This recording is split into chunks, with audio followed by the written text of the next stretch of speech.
Salut les amis, bienvenue dans ce nouvel épisode du 5 km à l'Ultra Trail. Alors, déjà j'espère que tu vas bien. Ensuite, j'aimerais te parler d'un commentaire que j'ai reçu sur une vidéo sur YouTube, notamment, qui m'a fait réécouter mon épisode parce que ça m'a tellement interpellé ce qu'il me disait. Cet internaute.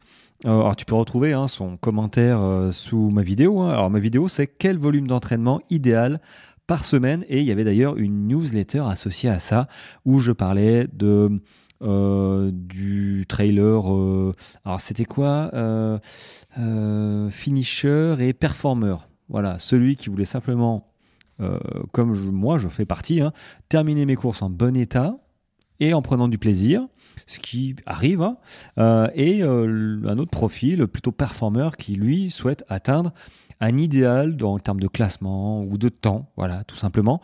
Moi, j'ai rien à dire sur ces deux profils. Chacun voit suivant ce qu'il a envie, donc il n'y a aucun problème. Et du coup, j'ai trouvé que j'avais fait une chouette newsletter là-dessus avec le volume idéal. Alors, c'est évidemment pas le volume idéal toutes les semaines, c'est sur une semaine. Par exemple, sur une sortie longue, je parle d'une sortie longue. La plus longue, en fait, c'est sur les 2 ou 3 vraiment semaines pushy, la plus intense, les plus intensives de ton plan d'entraînement. Je ne donne pas non plus de plan d'entraînement dans cette newsletter.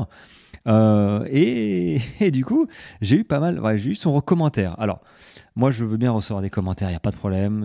On est dans le débat, tant que c'est constructif. Voilà. Alors, ce commentaire-là, il m'a un petit peu interloqué parce que, il fait un pâté, ce monsieur, parce que je crois que c'est un monsieur, il a bien fait ça. Je ne sais pas s'il a fait ça à l'ordinateur, parce que, voilà, premièrement, deuxièmement, et je termine, bim. Bon, il n'y a pas de souci, sauf que, il commence par beaucoup de choses très contradictoires dans ma vidéo.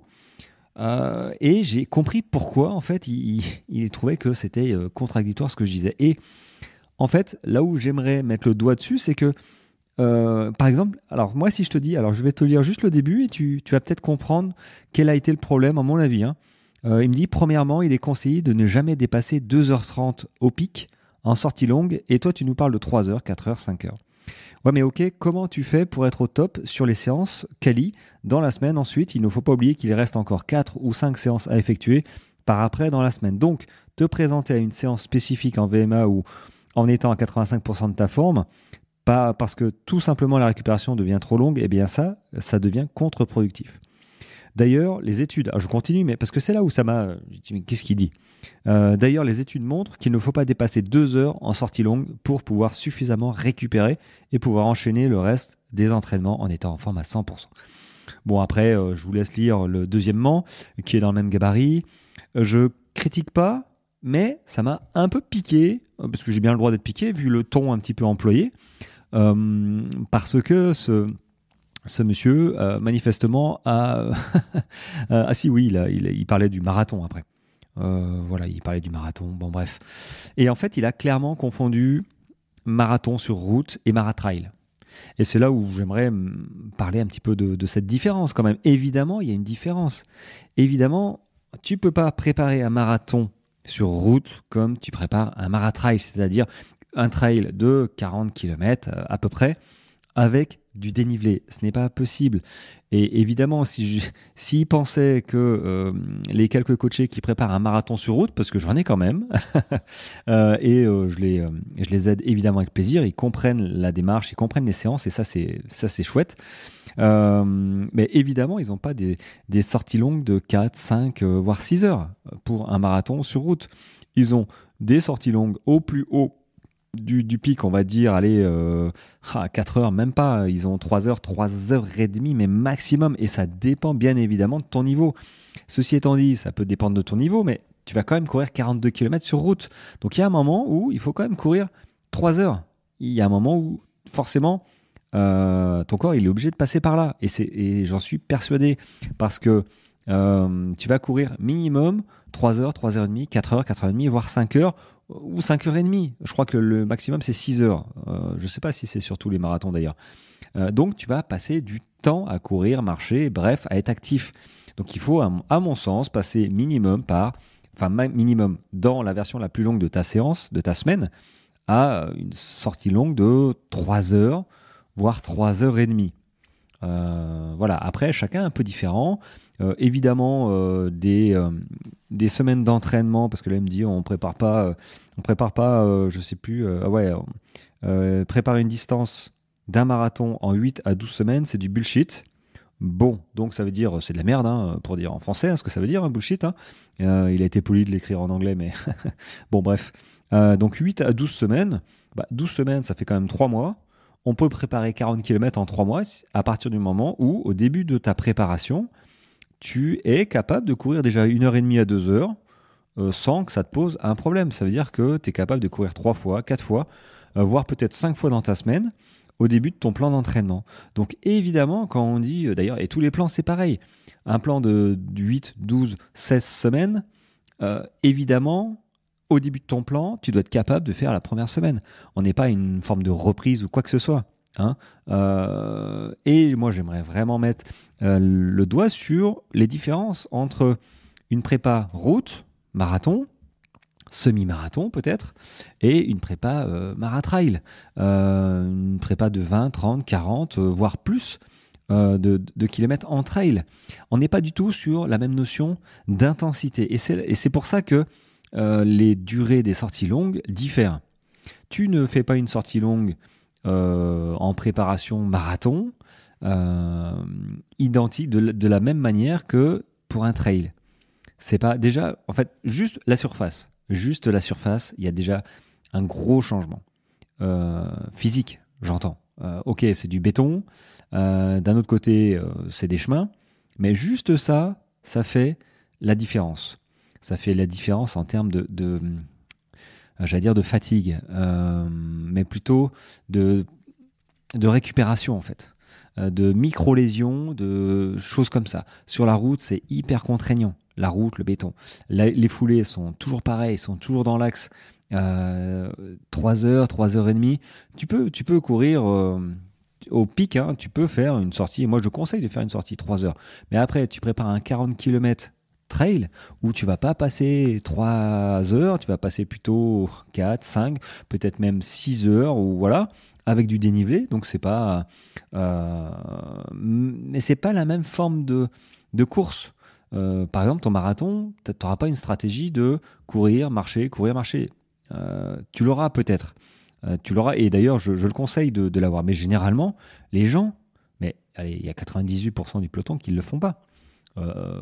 Bien ou pas bien. Mais ça ne se fait pas, c'est pas hyper courant, parce que va marcher quand tout le monde te double. C'est compliqué, quoi. Alors qu'en maratrail, tu marches dans les montées déjà. Enfin, je veux dire, voilà, tu marches dans les montées, tu marches peut-être même dans les descentes si elles sont un peu trop casse-gueule et que tu n'es pas à l'aise dans les descentes.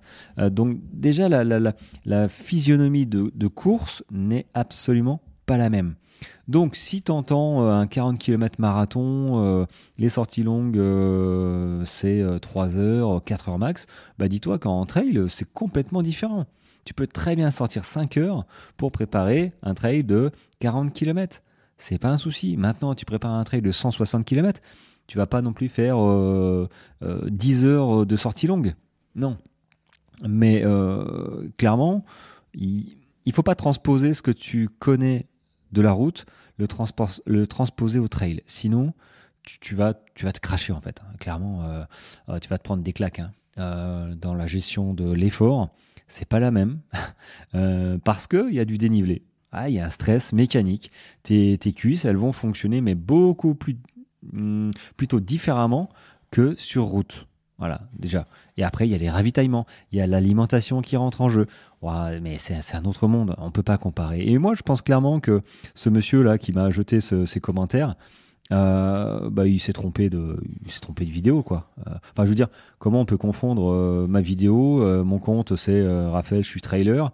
J'ai réécouté ma vidéo, je parle jamais de marathon, je crois. Alors voilà, donc c'est ça qui m'a un peu piqué. Donc cette petite vidéo, enfin pas vidéo, cette petite capsule, voilà, c'était pour mettre le doigt et te dire le doigt sur le sujet de, on ne prépare pas un 10 km par exemple, ou marathon, pour faire les extrêmes sur route, il y a guère au-dessus, route, de la même manière qu'un 10 ou un 40 km en trail. Voilà, tu peux adapter, mais clairement aussi, enfin, j'ai des coachés que je prépare sur des 8, des 10, des 15 kilomètres route, pardon. Bah, clairement, ils n'ont pas les mêmes séances que le trail. Et pourtant, tu vas me dire, bah, c'est les mêmes distances. Ah, mais ça n'a rien à voir. Ça n'a rien à voir dans la gestion d'effort, dans l'allure. Sur route, on vise un temps. On vise un temps, généralement, c'est plat, donc c'est normal de viser un temps quand c'est plat, parce qu'on fait, ouais, ça rentre dans la gestion d'une intensité plus que d'un effort. Alors, à mon sens, il y a quand même une différence, même si elles sont étroitement liées. L'intensité, c'est plutôt ton rythme. Hein, tu maintiens un rythme. Une gestion d'effort, à mon sens, c'est plutôt en termes de ressenti, les montées, les descentes. Donc l'intensité est globalement du même niveau sur toute une course. Alors oui, évidemment, il y a des fluctuations, plutôt sur la fin, quand on commence à manquer un peu d'énergie et que ça commence à devenir compliqué, donc l'intensité diminue. Mais du coup, l'effort augmente. Et en trail, l'effort, bah, elle augmente, elle augmente, elle diminue, suivant un petit peu le profil de course. Et c'est ça qu'il faut réussir à dompter quand on passe de la route au trail. C'est tout ce monde-là de ressenti, de gestion de l'effort, qui passe par la gestion de l'alimentation, la gestion de l'allure, la gestion de l'intensité. Quelle intensité tu mets en montée? Est-ce que tu cours? Est-ce que tu marches? Bah voilà. Est-ce que tu cavales dans les descentes? Ouais, mais si tu es au tout début de ta course, c'est normal que tu cavales. Mais si tu cavales trop vite et qu'il te reste 20, 25, 30, 40 bornes derrière, comment tu vas être au bout de 30 bornes? Tu vas peut-être te dire, ah, j'ai peut-être couru trop vite en descente et là, je commence à avoir mal, parce que les descentes sont beaucoup plus traumatisantes que les montées. Mais ça s'apprend. Ça s'apprend, oui, par expérience, on va dire. Hein, ouais, ça s'apprend par expérience. Il faut expérimenter. De toute façon, il faut toucher du doigt un petit peu nos limites. Chacun a des limites un peu différentes et surtout a je vais dire des capacités un peu différentes. Moi, j'adore descendre. Il y en a qui sont hyper stressés en descente, donc du coup, c'est encore plus traumatisant de se retenir. Ouais, c'est plus compliqué. Et ça se gère dans les entraînements. Si tu as peur en descente, eh ben, il faut manger des descentes pour que tu prennes confiance de plus en plus. Pour que ton cerveau essaye d'augmenter ton niveau pas augmenter ton niveau de stress, tu vois, mais augmenter ta tolérance à la peur. Parce que généralement, quand on a peur en descente, c'est que on a peur de se faire mal, en fait. Et parfois, c'est justifié. C'est justifié par le fait que tu t'es déjà attendu plusieurs fois et que maintenant t'as vraiment peur, ou le sol est glissant, ou c'est vrai, ça se trouve, le sol est vraiment dégueulasse, t'as des trous partout. Euh, mais c'est vrai que aussi, moi, quand j'ai ce type de sol devant moi, ok, il y a des fois où je marche vraiment, je fais attention, hein. Mais il y a des fois où je sais qu'il y a des gros cailloux, pam, pam, pam, je pose le pied, je cours, j'y vais, j'ai pas peur. Mais ça, c'est une confiance en soi, c'est aussi une capacité au niveau de la cheville, de la proprioception des appuis. J'ai confiance dans mes appuis. Le seul moment où je me suis tordu, hein, je me suis fait une entorse, bah, en fait, c'est quand j'étais pas focus et que surtout le sol était rempli de feuilles. Voilà, c'était au mois de mai, hein, il y a 3 ans, rempli de feuilles, un petit single, et puis il y avait une branche au niveau du visage, je l'ai dégagé, je l'ai poussé avec le bras gauche, et en fait, j'ai pas fait attention où je posais le pied droit. Et ben ouais, ça a pas loupé, crac, entorse, ça a bien gonflé. Et après, j'ai eu du mal à revenir, j'avais un petit peu d'appréhension, tu vois, et ce qui est normal. Donc ça s'apprend, hein, ça s'apprend, ça se consolide un petit peu, mais c'est vrai que c'est pas facile, hein, de passer outre la peur, le stress, un petit peu cette appréhension de descendre. Mais il faut le faire en entraînement pour que le cerveau fasse les connexions et à un moment te dise ok, je cours un tout petit peu plus vite que la dernière fois, c'est cool, il m'est rien arrivé, tu vois, ok, je peux continuer et ainsi de suite. Et tu vas voir qu'il y a un moment où tu vas prendre confiance et tu vas descendre plus rapidement sans t'en rendre compte. Alors tu ne seras pas forcément un as de la descente, mais ça va te demander moins d'efforts de descendre, de faire la même descente qu'il y a 2 ans.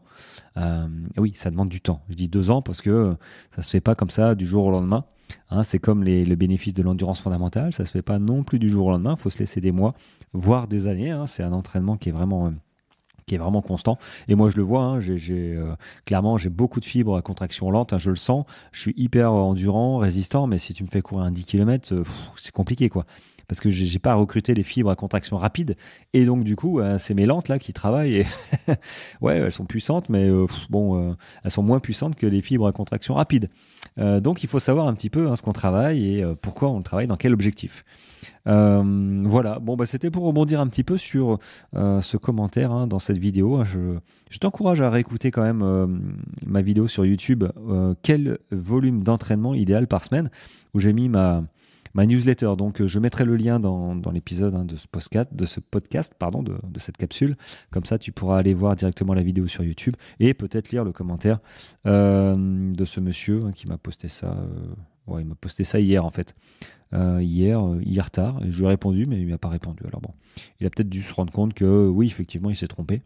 Enfin, j'espère qu'il s'est trompé parce que ouais, c'est vrai que non, c'est pas possible. En fait, s'il me dit qu'on peut pas s'entraîner de faire des sorties longues plus de 2h30, bah écoute, ça va être compliqué de courir 40 km trail. Bon, même route en fait, clairement, ouais, c'est compliqué. Donc, bon, on va dire qu'il s'est trompé entre la route et le trail. Bref, allez sur ce les amis. Merci en tout cas de votre écoute, de votre fidélité.